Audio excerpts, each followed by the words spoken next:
হিটি এই তিনটে প্যারামিটারের উপর ভিত্তি করে গ্যাসের বিভিন্ন প্রপার্টিজ কিভাবে একটা অন্যটার সাথে ইন্টাররিলেটেড হয়ে থাকে সেগুলো আমরা বিভিন্ন সূত্রের সাহায্যে জানতে পারি। তো বয়েলের সূত্র আমরা ডিসকাস করেছি। 1787-এ বিজ্ঞানী চার্লস গ্যাসের আয়তন এবং উষ্ণতার সঙ্গে উষ্ণতার মধ্যে সম্পর্ক স্থাপন করেন একটি সূত্রের সাহায্যে, সেটা হলো চার্লসের সূত্র। তো চাপ স্থির রেখে নির্দিষ্ট ভরের গ্যাসের উষ্ণতা যদি 1 ডিগ্রি সেলসিয়াস বৃদ্ধি বা হ্রাস করা হয় তাহলে তার আয়তন গ্যাসটির আয়তনের কোন আয়তন না 0 ডিগ্রি সেলসিয়াসে ওর যে আয়তন ছিল সেই আয়তনের 1/273 অংশ হারে বৃদ্ধি বা হ্রাস পায়। আবারও বারবারে বলছি, এগুলো আমরা সবই ক্লাস 10 লেভেলে পড়ে এসেছি, আমরা সেই জন্য এগুলো ডিটেইলে আর যাব না, কিন্তু মেমোরাইজ করা দরকার। তাই এগুলো সম্বন্ধে যা কিছু তথ্যাদি ছিল সেগুলো আমরা একবার করে অবশ্যই মেমোরাইজ করে নেব। তো এই 1/273 অংশ, এই 1/273 এই সংখ্যাটিকে, এই ভগ্নাংশটিকে কি বলা হয়? গ্যাসের আয়তন প্রসারণ গুণাঙ্ক। এবং আমরা যদি গ্রাফিক্যালি একে প্লট করি তাহলে দেখো, আমি বোর্ডের ডান দিকে এঁকেছি, ওয়াই অক্ষে যদি আয়তন এবং এক্স অক্ষে টি ডিগ্রি সেলসিয়াসকে প্লট করা যায় তাহলে আমরা যে লেখচিত্রগুলো পাবো সেগুলো বিভিন্ন চাপের জন্য পৃথক পৃথক সরলরেখা আমরা পাই, যে সরলরেখাগুলো কিন্তু কেউই মূলবিন্দুগামী নয়, এবং এদের প্লট করে এক্সটেন্ড করলে, ব্যাকওয়ার্ডে এক্সটেন্ড করলে আমরা দেখছি যে সেলসিয়াসের -273 ডিগ্রির মানে এসে, অর্থাৎ এক্স অক্ষকে নেগেটিভ সাইডে, নেগেটিভ কোঅর্ডিনেটেও ছেদ করছে। ভ্যালুটা কত হবে? -273 ডিগ্রি সেলসিয়াস। অর্থাৎ গাণিতিকভাবে, ম্যাথমেটিক্যালি -273 ডিগ্রি সেলসিয়াসে গ্যাসের আয়তন 0 হয়ে যায়। আমরা এটা খুবই ইম্পর্টেন্ট একটা বিষয় আদর্শ গ্যাসের ক্ষেত্রে। আদর্শ গ্যাস কোনগুলো? যারা বয়েল-স্টাইলসের সূত্র, গ্যাস ইকুয়েশন ইত্যাদি মেনে চলে। আবারও বলবো সেই কথা। তো যাই হোক, -273 ডিগ্রি সেলসিয়াসকে কি বলা হয়? পরম শূন্য উষ্ণতা, কারণ তার আয়তন গাণিতিকভাবে ওই সেলসিয়াসে বা ওই টেম্পারেচারে 0 হয়ে যাচ্ছে, এবং এর মানকে 0 কেলভিন ধরে, অর্থাৎ উষ্ণতার পরম স্কেলে, নিম্ন উষ্ণতার যে স্কেলে নিম্ন স্থিরাঙ্ক ধরা হয় সেই স্কেলকে বলা হয় উষ্ণতার পরম স্কেল। তো আবারও বলছি যে এই পরম শূন্য উষ্ণতাটা কিন্তু গাণিতিকভাবেই পসিবল, বাস্তবে এই উষ্ণতায় পৌঁছানো কিন্তু সম্ভব হয়নি। তাই এর থেকে নিম্ন উষ্ণতাও কল্পনাও করা যায় না আর কি, আমরা ইমাজিন করতে পারি না, তাই একে পরম বলা হয়। এখন এই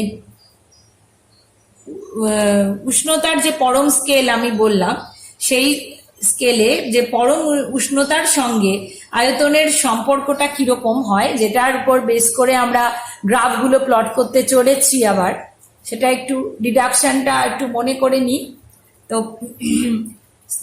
ধরা যাক, স্থির চাপে নির্দিষ্ট ভরের কোনো গ্যাসের ক্ষেত্রে 0 ডিগ্রি সেলসিয়াস উষ্ণতায় আয়তন V0 সিসি, T1 ডিগ্রিতে V1 আর T2 তে V2 সিসি হলে কি হয়?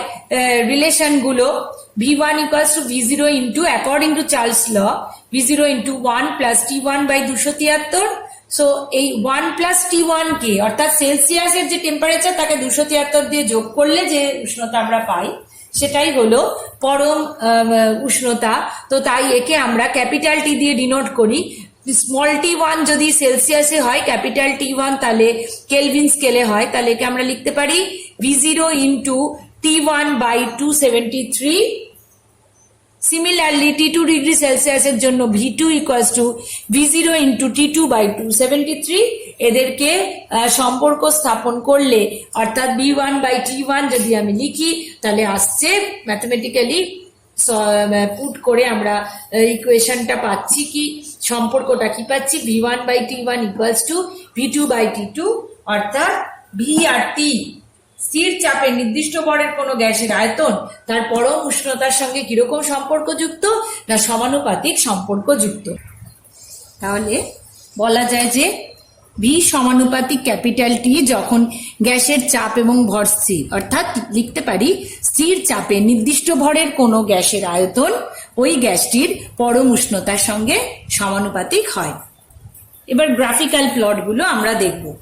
একদম প্রথমে ভি বনাম টি, এই লেখচিত্রটি কিরূপ হবে। তো দেখো ভি বনাম টি, আমরা আগের লেখচিত্রগুলো আঁকতে মোটামুটি শিখেছি, তাই ভি বনাম টি লেখচিত্র আঁকতে গেলে আগে ভি আর টি এর যে রিলেশনটা আমরা পেয়েছি ফ্রম চার্লস ল, সেখান থেকে শুরু করতে হবে। তো ভি সমানুপাতিক টি, তাই V by T equals to K, যেটা কিনা ধ্রুবক, বা লিখতে পারি V equals to K T. তো একেও সরল রেখার সমীকরণের সাথে সাযুজ্য রাখার জন্য আমরা কিভাবে এই সম্পর্কটাকে লিখতে পারি, V equals to K T plus 0, যেটা কিনা সরল রেখার সমীকরণ y equals to mx plus c এর মতোই অনুরূপ। তাহলে কেটি, কে এর মান, কে হলো এখানে কি, কে হলো এখানে m, অর্থাৎ নতি, কে হলো m বা নতি। কেন? কারণ এখানে y কি, y অক্ষে আমি কাকে নিয়েছি, ভি কে নিয়েছি, আর x অক্ষে আমি কাকে নিয়েছি, টি কে নিয়েছি। তাহলে x এর সাথে গুণ হিসেবে থাকে m, তাহলে m এর ভ্যালু এখানে কি আছে, টি যদি x হয়, ভি যদি y হয়, তাহলে m সমান কে, তাহলে নতি হলো কে, অর্থাৎ 0 নয়। m যদি 0 না হয়, তার মানে এটা কি হবে, সরল রেখা লেখচিত্রটা x অক্ষের সঙ্গে সমান্তরাল হবে না, কিন্তু c এর ভ্যালু কি 0, c এর ভ্যালু ইন্ডিকেট করে কি, এটা মূল বিন্দুগামী হবে। সিটা কি আবার মনে করি, সি হলো ছেদিতাংশ, সুতরাং সি এর মান 0, সুতরাং এটা মূল বিন্দুগামী সরলরেখা হবে। এখন দেখো বিভিন্ন চাপের জন্য স্থির চাপ, তো চাপকে স্থির রেখে P1 নে একবার স্থির রাখলাম, P2 তে একবার স্থির রাখলাম, P3 তে একবার স্থির রাখলাম, দেখলাম 3টি মূল বিন্দুগামী সরলরেখা আমরা পাচ্ছি। এখন এখান থেকে তোমাদের ধরো প্রশ্ন দিল যে কোন সম্পর্কটি ঠিক, P1 equals to P2 equals to P3, অর্থাৎ 3টে চাপই কি সমান, P1 less than P2 less than P3, না P1 greater than P2 greater than P3। Answer হবে option B, P1 less than P2 less than P3।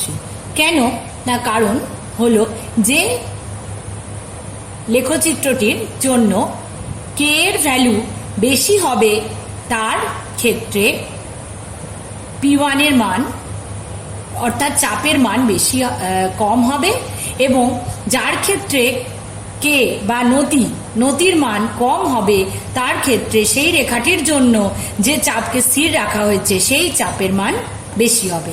অর্থাৎ নতির মান যত কম, corresponding চাপের মান তত বেশি, নতির মান যত বেশি, করেসপন্ডিং চাপের মান তত কম। সুতরাং option B will be the right answer. আর এই রেখাগুলোকে কি বলবো আমরা, এদের আইসোবার বলবো। নেক্সট গ্রাফটা যেটা আমরা প্লট করব সেটা হলো ভি বাই টি বনাম টি বা V by T versus T.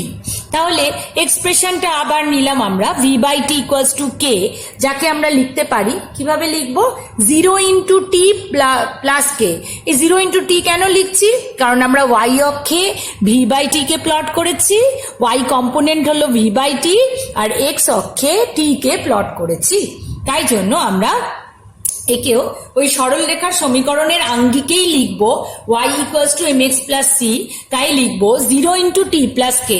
তাহলে এখান থেকে বুঝতে পারছো নিশ্চয়ই, তাহলে m এর ভ্যালু কি হবে, m এর ভ্যালু হবে 0, দিস ইজ আওয়ার m বা নতি যাকে বলছি আমরা। c বা ইন্টারসেপ্টের ভ্যালু কত হবে, k, সুতরাং m ইকুয়ালস টু 0 এটা কি ইন্টারপ্রেট করে না লেখচিত্রটার প্রকৃতি কিরকম হবে তা ইন্টারপ্রেট করে, m এর ভ্যালু এবং c এর ভ্যালু। তো m ইকুয়ালস টু 0 মানে x অক্ষের সঙ্গে সমান্তরাল ভাবে থাকবে এবং কতটা দূরত্বে থাকবে y কোঅর্ডিনেটে সেটা ইন্টারসেপ্ট বা ছেদিতাংশ বুঝিয়ে দেবে, তার ভ্যালু হলো এক্ষেত্রে k। সুতরাং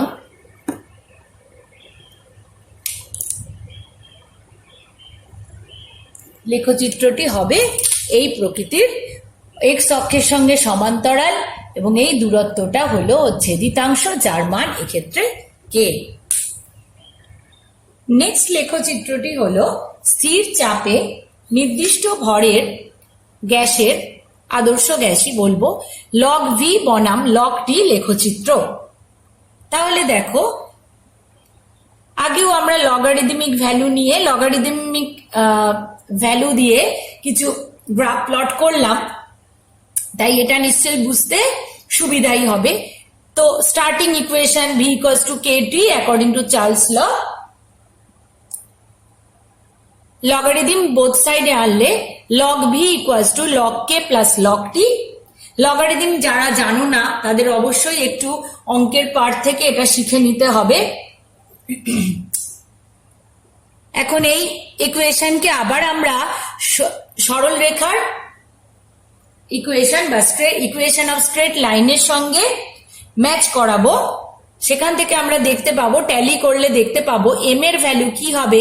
যেহেতু এখানে log v y অক্ষে, তাহলে log v হলো y, log k log t হলো x অক্ষ বরাবর আমরা প্লট করেছি, সুতরাং x হলো log t, তাই log v y x log t হলে m এর ভ্যালু কি হবে, mx পার্টটা কি হবে 1 ইন্টু log t।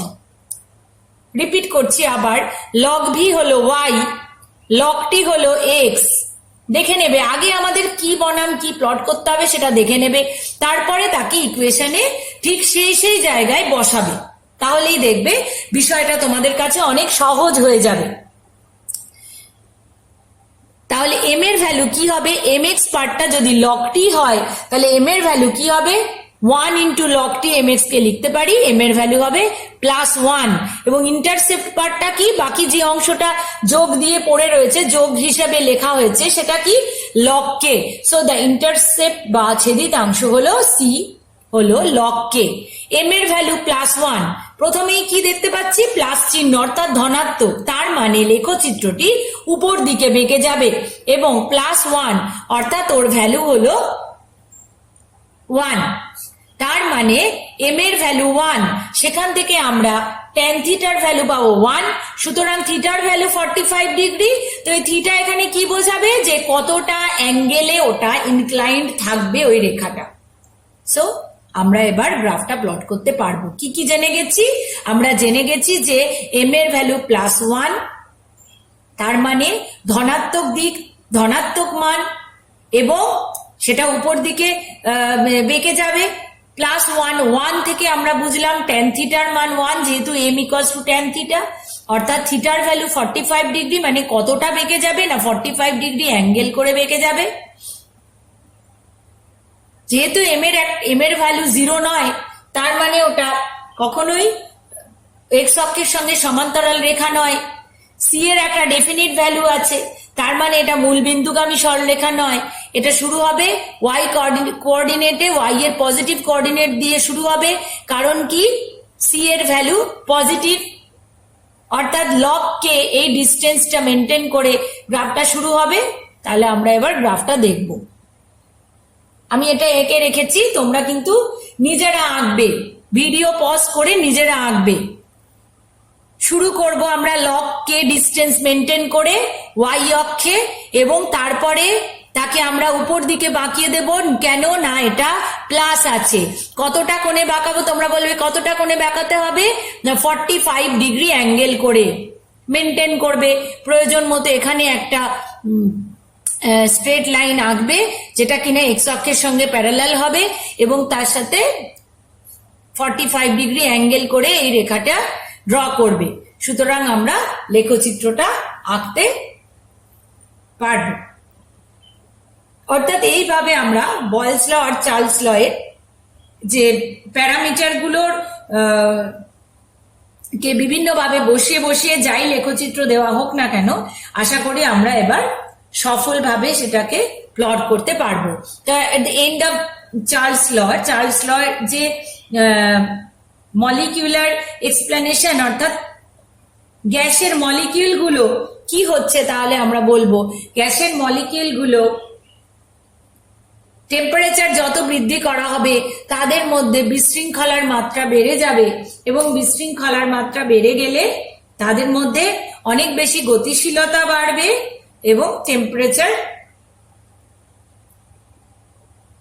বাড়ার সঙ্গে সঙ্গে তারা আরো বেশি করে পাত্রের দেয়ালের সঙ্গে ধাক্কাধাক্কি করতে পারবে, এবং তার ভলিউমও এক্সপ্যান্ড করবে।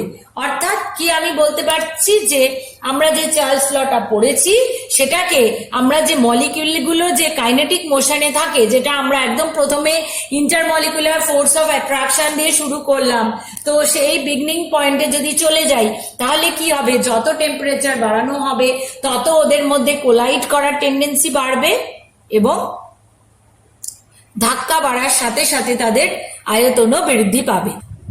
অর্থাৎ পিকচারটা অনেকটা এরকম, ধরা যাক পিস্টন দিয়ে প্রেসার ক্রিয়েট করা হয়েছে একটা কন্টেনারে, গ্যাসের মলিকিউলগুলো দে আর ইন র্যান্ডম মোশন। টেম্পারেচার যখন বৃদ্ধি করা হবে ওদের মধ্যে বিশৃঙ্খলা এবং গতিশক্তি বৃদ্ধি পাবে, ওরা পাত্রের দেয়ালে ধাক্কা দেবে এবং পিস্টনকেও অ্যাজ ওয়েল অ্যাজ ধাক্কা দেবে, পিস্টনের যে সরণ ঘটবে তার ফলে আয়তন বৃদ্ধি হবে। So temperature and volume are linearly proportional, that is evident from our Charles law. Next আমরা গ্যাসের ঘনত্ব এবং উষ্ণতার মধ্যে কোনো কোরিলেশন আছে নাকি সেটা দেখব। গ্যাসের আয়তন কে যদি আমি ভি বলি, এম কে ভর এবং ডি কে ঘনত্ব বলি, তাহলে আয়তনকে আমরা কিভাবে লিখতে পারি, এম বাই ডি। এখন আমরা চার্লসের সূত্র থেকে পেয়েছি ভি ইকুয়ালস টু কেটি, তাহলে ভি এর বদলে যদি এম বাই ডি লিখি এক্সপ্রেশনটা কিরম হবে, M by D equals to K T. M by D কি, ভি হলো আয়তন,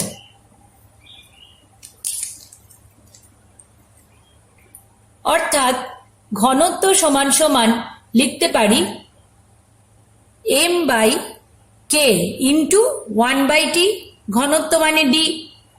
এক্সপ্রেশনকে জাস্ট আমরা ঘুরিয়ে লিখলাম, রিঅ্যারেঞ্জ করে নিলাম, M by D equals to K T, তাহলে ডি কে আমরা লিখতে পারি M by K into 1/t। এখন যেহেতু এম স্থির এবং কে হলো গিয়ে ধ্রুবক, সুতরাং এই এম বাই কে যে ফ্যাক্টরটা এটাও কি হবে, ধ্রুবক। এম এর তো পরিবর্তন হবে না, আর কে তো আমরা জানি ধ্রুবক, ঠিক আছে। তাহলে আমরা লিখতে পারি ডি ইকুয়ালস টু এই ধ্রুবক ইন্টু টি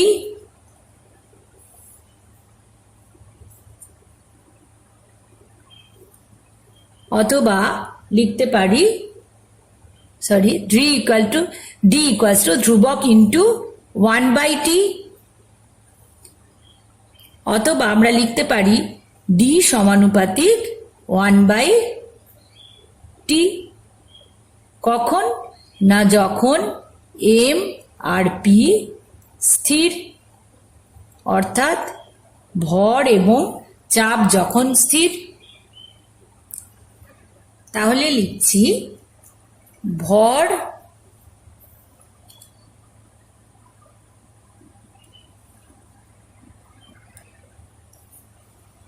এবং চাপ স্থির থাকলে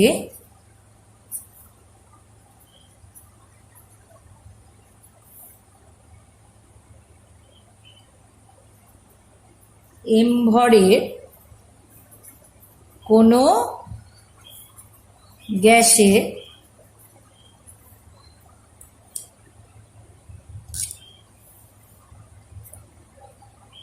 টি পরম উষ্ণতায় আয়তন ভি ঘনত্ব ডি হলে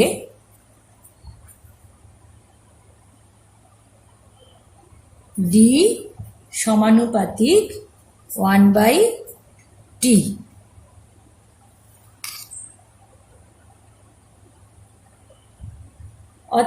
তাহলে যদি কোনো গ্যাসের T1 এবং T2 উষ্ণতায়, কিরম উষ্ণতায়? পরম উষ্ণতায়, অবশ্যই সব সময় পরম কথাটা লিখবে, পরম উষ্ণতায় ঘনত্ব D1 এবং D2 হয়, তাহলে ইকুয়েশন কি হবে না D1/D2 equals to T2/T1।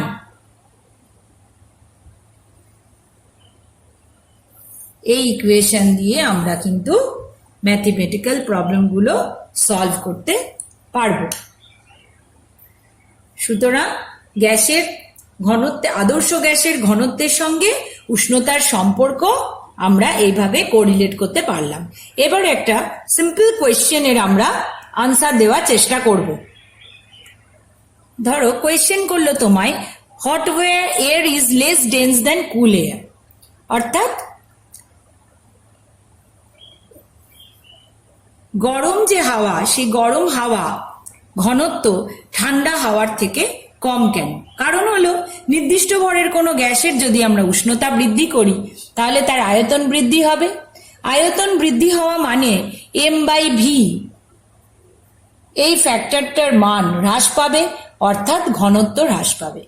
তাই জন্য আমরা বলতে পারি হট এয়ারের ঘনত্ব কিন্তু কম হবে রাদার দেন কুল এয়ার। এখন দেখো, নির্দিষ্ট আয়তনের কোনো পাত্রে আবদ্ধ অবস্থায়, যেরকম পাত্রকে অর্থাৎ বলছি আমরা ক্লোজড ভেসেল, সে আবদ্ধ অবস্থায় কোনো গ্যাসকে রাখা হয়েছে এবং এই পরিস্থিতিতে তার যদি উষ্ণতা উষ্ণতা যদি বৃদ্ধি করা হয় তাহলে কি হবে? গ্যাসের মলিকিউলগুলোর গতিশক্তি বৃদ্ধি পাবে এবং তারা নিজেদের মধ্যে ধাক্কা যেমন দেবে, পাত্রের ওয়ালের উপরেও সেইভাবে তার ধাক্কাটাও আগের থেকে বৃদ্ধি পাবে। একই জিনিস, অর্থাৎ আমরা বারে বারে নিয়ে আসছি, কনসেপ্টটা একই আসছে যে ওদের মধ্যে র্যান্ডামনেসটা যত বেড়ে যাবে তত তাদের কোলাইড করবে বেশি, স্বাভাবিক ব্যাপার।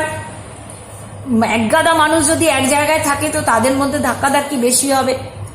তো তার ফলে কি হবে? পাত্রের ওয়ালের উপর ধাক্কা যত বেড়ে যাবে তত কি হবে? তার ফোর্স পার ইউনিট এরিয়াও বৃদ্ধি পাবে। সুতরাং চাপের মান বৃদ্ধি পাবে। চাপ হলো কি? Force per unit area. তো ধাক্কার সংখ্যা যত বাড়বে তত চাপও বৃদ্ধি পাবে। অর্থাৎ আমরা এখানে টেম্পারেচার আর প্রেসারের একটা রিলেশন, এই দুটো প্যারামিটারের মধ্যে বা উষ্ণতা ও চাপের মধ্যে একটা সম্পর্ক স্থাপন করতে চলেছি। তো এই প্রসঙ্গে গে-লুসাকের চাপের সূত্র আমরা পড়ব। গে-লুসাকস ল অফ প্রেসার বা গে-লুসাকের চাপের সূত্র। স্থির আয়তনে নির্দিষ্ট ভরের কোনো গ্যাসের চাপ গ্যাসটির পরম উষ্ণতার সঙ্গে সমানুপাতিক হবে। অর্থাৎ উষ্ণতা যত বৃদ্ধি পাবে তার চাপও বৃদ্ধি পাবে। স্থির আয়তনে, ক্লোজড ভেসেল মানে তার আয়তন স্থির থাকবে, ক্লোজড ভেসেল বা আবদ্ধ পাত্র। তো বারবার এই কথাটা কেন বলছি? ক্লোজড ভেসেল আর ওপেন ভেসেলের কনসেপ্টটা দেখবে এরপরেও আমাদের বেশ কাজে লাগবে বিভিন্ন প্রবলেম সলভ করতে। তো স্থির আয়তনের নির্দিষ্ট ভরের কোনো গ্যাসের চাপ গ্যাসটির পরম উষ্ণতার সাথে সমানুপাতিক হবে। অর্থাৎ ম্যাথমেটিক্যাল এক্সপ্রেশন কি? পি ভ্যারিজ অ্যাজ টি যখন এম আর ভি স্থির। এখান থেকে আমরা লিখতে পারি কি, স্থির আয়তনে নির্দিষ্ট ভরের গ্যাসের জন্য যদি পরম উষ্ণতা T1 হয় তাহলে তার করেসপন্ডিং চাপ P1 এবং পরম উষ্ণতা যদি T2 হয় তাহলে তার করেসপন্ডিং চাপ হচ্ছে P2। অর্থাৎ T1 আর T2 হচ্ছে যথাক্রমে পরম উষ্ণতার মান এবং তাদের জন্য চাপের মানগুলো যথাক্রমে P1 আর P2। তো যেহেতু সূত্র আমাদের বলছে P সমানুপাতিক T, বা লিখতে পারি P by T equals to K, তাহলে P1 by T1 equals to হবে P2 বাই T2। এবার আবার আমরা লেখচিত্রগুলো প্লট করতে চলেছি। তাহলে প্রথম লেখচিত্রটা আমরা যেটা ড্র করব সেটা হলো P ভার্সেস T। আবার আমরা দেখে নেব এক্স অক্ষ আর ওয়াই অক্ষতে কাকে প্লট করছি। তো ওয়াই অক্ষতে P এবং এক্স অক্ষতে T, P equals to KT, অর্থাৎ এটি মূল বিন্দুগামী সরলরেখার অনুরূপ। y ইকুয়ালস টু mx, মূল বিন্দুগামী সরলরেখার অনুরূপ, সরলরেখার সমীকরণের অনুরূপ হলো এই সমীকরণটি। সুতরাং এক্ষেত্রে আমরা লেখচিত্রগুলো কিরকম পাবো? লেখচিত্রগুলো সবই পাবো মূল বিন্দুগামী সরলরেখা। দেখো তিনটি ক্ষেত্রে যেহেতু এখানে আয়তন স্থির, তাই একবার ভি আয়তন অর্থাৎ আয়তনের মান V1 স্থির রেখে আমরা একটা প্লট পেয়েছি, আয়তনের মান V2 তে স্থির রেখে আবার একটি লেখচিত্র, V3 তে স্থির রেখে আবার একটি লেখচিত্র পাবো। প্রতিটি লেখচিত্রই কিরকম হবে? মূল বিন্দুগামী সরলরেখা। কোথা থেকে বুঝলাম? প্রথমে আমরা এক্সপ্রেশন লিখলাম P ইকুয়ালস টু KT, দেখলাম এই এক্সপ্রেশনটা কিসের মতো না y equals to mx। y equals to mx কিসের সমীকরণ? মূল বিন্দুগামী সরলরেখার সমীকরণ। সুতরাং আমরা বুঝতে পারলাম যে এর গ্রাফিক্যাল রিপ্রেজেন্টেশন বা লেখচিত্র প্রকৃতি কিরকম হবে না মূল বিন্দুগামী সরলরেখা হবে। তিনটি আয়তনের তিন প্রকার মানের জন্য আমরা বিভিন্ন রকম, এখানে 3 প্রকার এঁকেছি, 2 প্রকারও আঁকতে পারো, মানের জন্য আমরা প্লট করলাম এবং এই ধরনের গ্রাফিক্যাল রিপ্রেজেন্টেশন আমরা পেলাম। এক্ষেত্রে V1 less than V2 less than V3 এবং এই প্লটগুলোকে আমরা বলি আইসোকোর্স। নেক্সট লেখচিত্র আমরা প্লট করব P by T versus T, অর্থাৎ P বাই T কে y অক্ষে রাখতে হবে আর T কে আমরা x অক্ষে রাখবো। তাহলে আমরা একে আবার ওই সরলরেখার সমীকরণের আকারে লিখবো কিরকম না y equals to mx plus c, y equals to mx plus c। কিভাবে লিখলাম? y এর বদলে আমরা কি লিখবো? P বাই T লিখেছি, x এর বদলে t কে লিখেছি, তাহলে প্লাস কে। তাহলে আমরা যেহেতু জানি P by T equals to K, তাহলে এই এক্সপ্রেশনকে আমরা এইভাবে রিঅ্যারেঞ্জ করে লিখতে পারি কিরকম না P by T equals to 0 into T plus K। কেন এভাবে লিখলাম? বারবার রিপিট করতে হচ্ছে, সরল রেখার সমীকরণের আঙ্গিকে লেখার জন্য এইভাবে লিখলাম mx প্লাস c, তাই 0 ইন্টু T, T যেহেতু x তাই 0 into T, m into T plus K। তাহলে এখানে ছেদিতাংশ হলো K, m এর মান হলো 0 বা নতি হচ্ছে 0, ছেদিতাংশ বা C হলো K, m এর মান 0। এখন m এর মান 0 মানে আমরা লেখচিত্রের প্রকৃতি কিরম পাবো না x অক্ষের সঙ্গে সমান্তরাল ভাবে পাবো। কতটা গ্যাপ রেখে? অর্থাৎ ছেদিতাংশ কত? K। সুতরাং ধরে নিলাম K।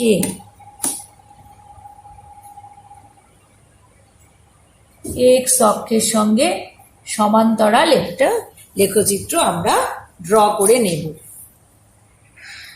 এখন একটা ইন্টারেস্টিং প্রবলেম বা একটা নিউমেরিক্যালস নিয়ে এসছি আমরা। দেখো, একটা আয়রন সিলিন্ডারকে, যার মধ্যে হিলিয়াম গ্যাস পূর্ণ রয়েছে, তারকে 300 কেলভিন তার টেম্পারেচার এবং তার প্রেসার হচ্ছে 250 kPa, PA ফর প্যাসকাল। তো বলা হয়েছে যে it can withstand A pressure of 1 × 10⁶ PA, বা যেটাকে আমরা লিখতে পারি 10⁻³ kPa।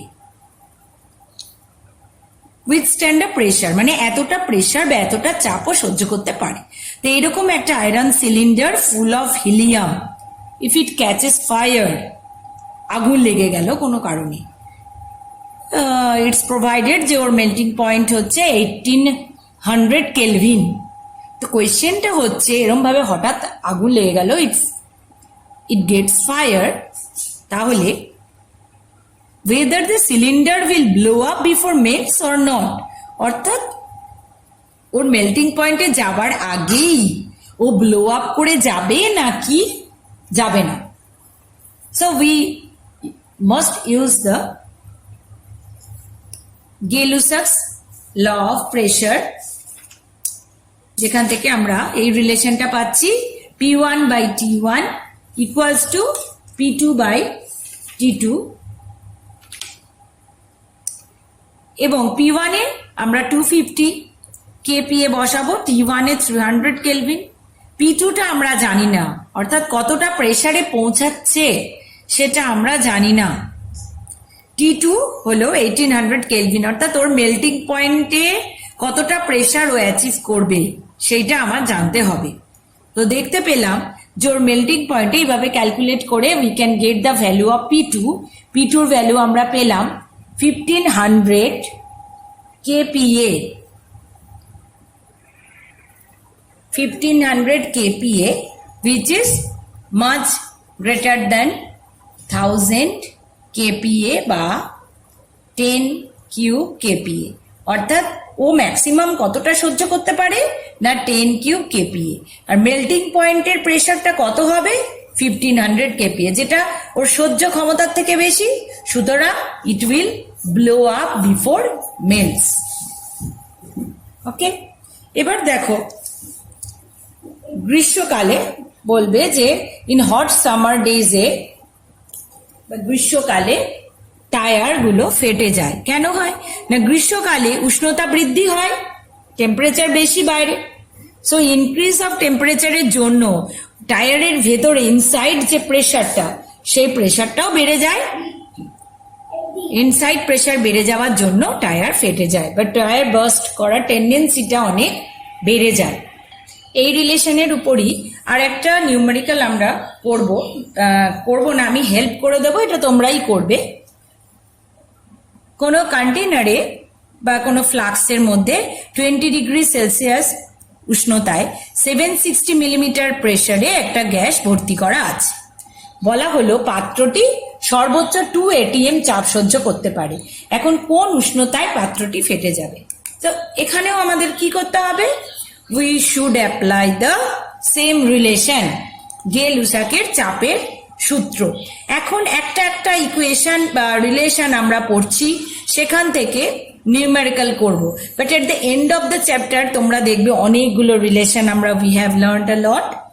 তখন কিন্তু কোয়েশ্চেনটা বুঝে you need to detect the relation বা ডিটেক্ট দ্য ল বা প্রিন্সিপাল, যেটা দিয়ে আমরা সলভ আউট করতে পারবো। তো যাই হোক, এক্ষেত্রে যেহেতু আমরা দেখতে পাচ্ছি শুধু প্রেশার আর টেম্পারেচারের রিলেশনটাই লাগছে, so we use that relation P1/T1 equals to P2/T2। এখান থেকে P1T1 বলতে প্রাথমিক চাপ এবং উষ্ণতা বোঝাচ্ছে, P2T2 এগুলো তোমরা ভালো মতো এখন জানো, ক্লাস 10-এ আমরা গ্যাস ল পড়েছি এবং অনেক নিউমেরিক্যালসও সলভ করতে হয়। তো এখানে P1 কি বসবে? P1 এর ক্ষেত্রে আমরা কি বসাবো না 760 মিলিমিটার প্রেসার দেওয়া রয়েছে, সুতরাং 1 atm। ওকে, 1 atm। T1 কি 20°C, তাকে কেলভিনে কনভার্ট করলে, so P1 given T1 20°C, তাকে কনভার্ট করে পাবো, that is also given. P2 বলছে 2 atm চাপ অব্দি ও সহ্য করতে পারে, তাহলে 2 atm চাপ মানে P2 তে আমায় নির্ণয় কি করতে হবে P2 ও দিয়ে দিয়েছে, P2 ইজ অলসো গিভেন। আমায় নির্ণয় করতে হবে টেম্পারেচার কতটা, অর্থাৎ 2 atm চাপ যতটাও সহ্য করতে পারে সেই সহ্য করার লিমিটে গিয়ে ওর টেম্পারেচারটা কত হবে বা উষ্ণতাটা কত হবে, সেই অন্তিম উষ্ণতাটা আমরা ক্যালকুলেট করতে পারব। যে মুহূর্তে আমরা অন্তিম উষ্ণতাটা ক্যালকুলেট করব, তখন সেই উষ্ণতায় গেলে সেই উষ্ণতার উপরে আমরা কি বলবো, সেই উষ্ণতাটা ম্যাক্সিমাম উষ্ণতা যতক্ষণ অবধি এই পাত্রটা ফেটে যাবে না, অর্থাৎ ততক্ষণ অবধি ও চাপটা সহ্য করতে পারবে। টেম্পারেচারের জন্য যে টেম্পারেচার ইনক্রিজের জন্য যে চাপটা বৃদ্ধি পাবে, বৃদ্ধি পেতে পেতে ও ওই 2 atm অবধি সহ্য করতে পারে। তো 2 atm অবধি চাপ যে সহ্য করতে পারে তার করেসপন্ডিং টেম্পারেচার কত, T2। তাহলে T2-র উপরে গেলে কি হবে, ও ফেটে যাবে। সুতরাং T2 টেম্পারেচারটা বার করলেই আমাদের, বা সলভ করে নির্ণয় করলেই আমরা আনসারটা করতে পারবো। ওকে, তোমরা এটা বুঝতে পারলে? এবার আমরা নেক্সট ল এর দিকে যাব।